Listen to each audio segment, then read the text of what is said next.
Welcome to Cancelled. Chapter 11. I work for a complete asshole. Evie. The same afternoon, La Jolla, California. The lab hums with quiet energy. The steady rhythm of pipettes, centrifuges, and hushed conversation creating a strangely calming background noise. I focus on the protocol in front of me, adjust settings, explain my tweaks to a bench scientist. I show her how I streamline the steps to save time and make the work easier. I like efficiency. I like troubleshooting. I like feeling useful and making other people's work better. My phone buzzes in my pocket, interrupting my explanation about optimal centrifuge speeds. I pull it out, glancing at the screen to see Joanna Patel, head of HR, is calling. I step away from the workstation and answer. Evie, hi, quick thing. We noticed you forgot to sign one of your onboarding forms. Could you pop up to the executive floor and take care of it? Oh yeah, of course, I reply, already mentally cataloging what I need to finish before heading upstairs. Great. Should only take a minute. I end the call, exhale slowly, and shake off the strange weight that's been pressing at my ribs since this morning's gym encounter. Whatever happened with Mr. Blue Eyes doesn't matter. I have work to do, problems to solve, and a life to focus on that doesn't involve rude strangers who can't accept help gracefully. I step into the elevator, press the button, and tell myself to focus. The doors slide open, and Vivian is the first person I see. She's standing near an office door, arms crossed, sharp eyes scanning me with cool indifference. Vivian doesn't smile so much as she assesses. Her eyes look over my outfit, linger on my ID badge, and return to my face with a calculated coolness. Mrs. Patel's expecting you. She says, polished and pleasant, but not warm. Second door on the left. She doesn't point. She doesn't need to. Her presence does all the directing. I round the corner toward the office, and then I hear it. Raised voices. Angry voices coming from behind a partially open door. I lock in place, recognizing one of them immediately as my boss, Eric. The other voice. I know that voice too. My stomach plummets. Mr. Blue Eyes. This morning it had been sharp and dismissive, landing like a slap I hadn't braced for in the gym. This afternoon, it's worse. She's underqualified. I hear him say, his voice is cold and clinical. Quit her last job without notice. No track record. Why is she on my payroll? My breath stops completely. He's talking about me. Eric sounds exasperated, his tone defensive but controlled. She is capable, Cruz. She's already made improvements in the lab, and Cruz. The name slams into me like a physical blow. Mr. Blue Eyes is Cruz Adler, CEO of Onyx Helix. How did I not know what the CEO of my company looks like? The man who humiliated me this morning is the same man who now wants to humiliate me again. I stumble back, my pulse hammering. The realization so shattering it freezes me from the inside out. You want to know what I think, Cruz? I think you're making assumptions about someone you don't know based on incomplete information. She's brilliant, she's hardworking, and she's exactly what this company needs. I can hear Eric defending me. Cruz's response cuts through everything else. Right, and I'm sure her other qualifications had nothing to do with your decision. The implication hits like a slap. He thinks I hooked up with Eric to get this job. He thinks I'm some kind of opportunist who uses my body to climb corporate ladders. Are you suggesting what I think you're suggesting? Eric's voice is tight with anger. I'm not suggesting anything. I'm asking direct questions about hiring decisions that affect my company. Something inside me cracks. It's not just humiliation. It's betrayal.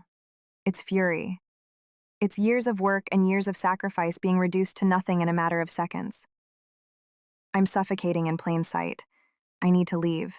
I turn and run, every nerve lit, breath uneven, hands shaking as I slam my palm against the elevator button. Desperate to get out, to disappear, to erase this moment from existence. The doors open and I step inside, not looking back. My fingers fumble over my phone, the words blurring as I type out a quick email to Mrs. Patel and Eric with shaky hands. Unexpected family emergency. Need to leave for the day. Send.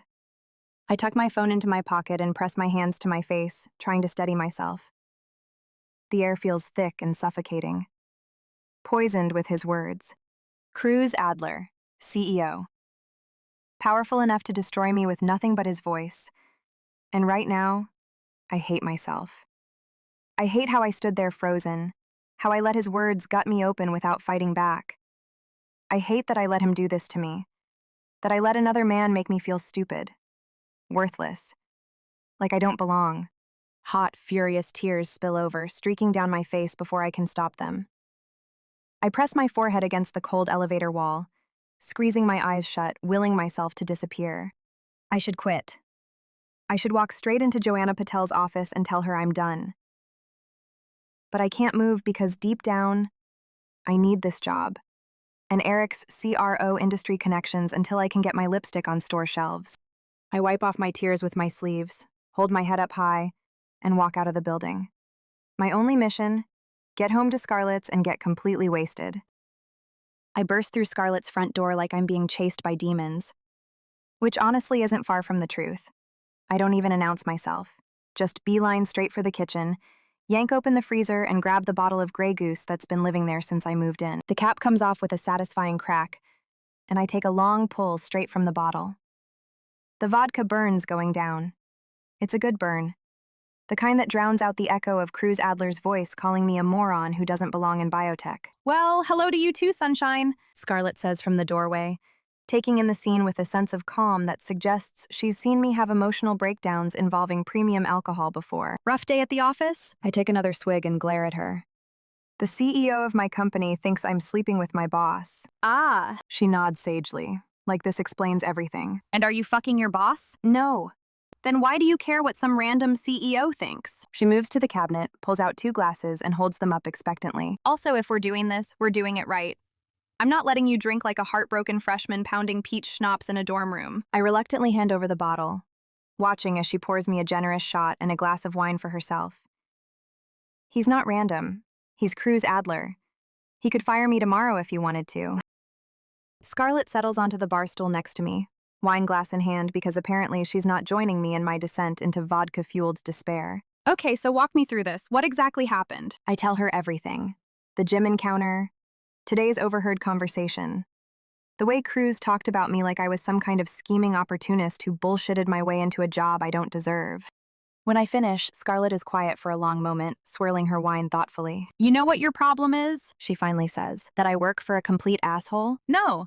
Your problem is that you're letting some emotionally constipated CEO's opinion matter more than your actual performance. She points at me with her wine glass. You said it yourself. You've been killing it at this job. You belong there, Evie.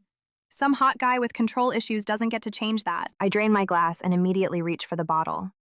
Easy for you to say. You're not the one who works for his company. Who says you have to face him? Just keep doing your job. Keep being excellent. And let your work speak for itself. She refills my glass without being asked. Besides, you know what they say about men who are that threatened by competent women? What? They're usually compensating for something. She grins wickedly. Maybe Mr. Bench Press a small car has a small car engine, if you know what I mean. Despite everything, I snort laugh. You're terrible. I'm realistic. Look, I've seen this before. Powerful men who can't handle being wrong.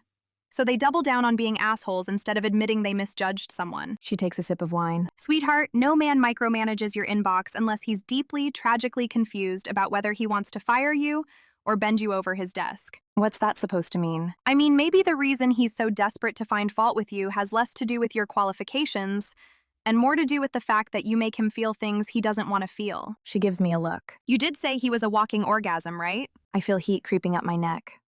That's irrelevant. Sweetheart, nothing's irrelevant when it comes to men and their fragile-ass egos. Trust me, half of them spiral if you beat them at Scrabble. She squeezes my hand, all fire and sisterly ride or die. You've got this.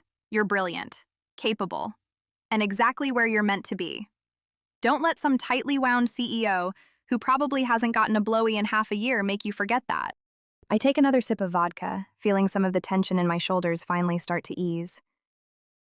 When did you get so wise about workplace politics? When I started working in a field run by men who think their opinions are gospel and their mediocrity is brilliance. She clinks her glass against mine. Here's to proving them wrong, loudly, stylishly, and one badass bitch day at a time. I clink my glass against hers, and for the first time since leaving the office, I feel like maybe, just maybe, I can get through this. Now, Scarlett says, kicking back like she's about to watch a reality show meltdown. Spill the gym tea.